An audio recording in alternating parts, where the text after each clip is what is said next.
Daniel thought he had found the perfect house.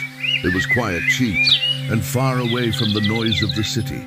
But 3 nights after moving in, something strange happened. Late at night, while he was lying in bed, he heard a sound. Knock, knock, knock! At first, he thought it was someone at the front door, but the sound didn't come from outside. It came from inside the wall next to his bed. And what Daniel didn't know yet was that the knocking had been happening in that house for decades.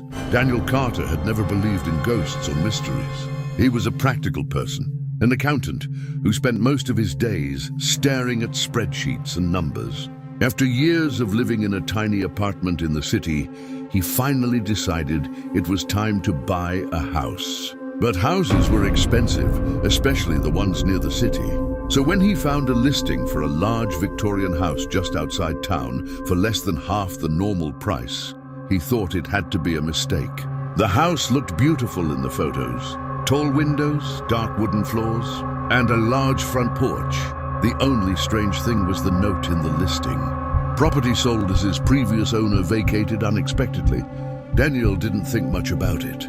People move all the time. A week later, he scheduled a viewing. The real estate agent met him outside the property. The house looked even bigger in person, but something about it felt quiet, too quiet. The agent hesitated before unlocking the door. "Just so you know," she said carefully, "the last owner left very suddenly." Daniel laughed. "People say that like it's supposed to scare me." The agent didn't laugh back. The first night in the house felt normal. Daniel unpacked his boxes, ordered takeout, and explored the rooms. There were 3 bedrooms upstairs, a living room downstairs, and a large basement. Everything looked old but sturdy. If anything, Daniel felt lucky. He had gotten an amazing deal. That night, he fell asleep quickly, but sometime after midnight, he woke up. At first, he didn't know why. Then he heard it. Knock, knock, knock. Soft, slow, and very close. Daniel sat up in bed. The knocking came again. Knock, knock, knock. It wasn't coming from the door.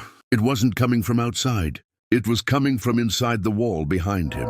He stared at the wall for a moment. Then he laughed nervously. "Probably pipes," he muttered. Old houses made strange noises. He turned over and tried to sleep. But the knocking didn't stop for another 10 minutes. Over the next few days, Daniel settled into a routine. Worked during the day, fixing small things around the house in the evening. But every night the knocking returned, always at the same time. 12:17 a.m., 3 knocks. Pause, 3 more knocks. At first, Daniel ignored it, but after a week, curiosity took over. One night, he pressed his ear against the wall. The knocking came again.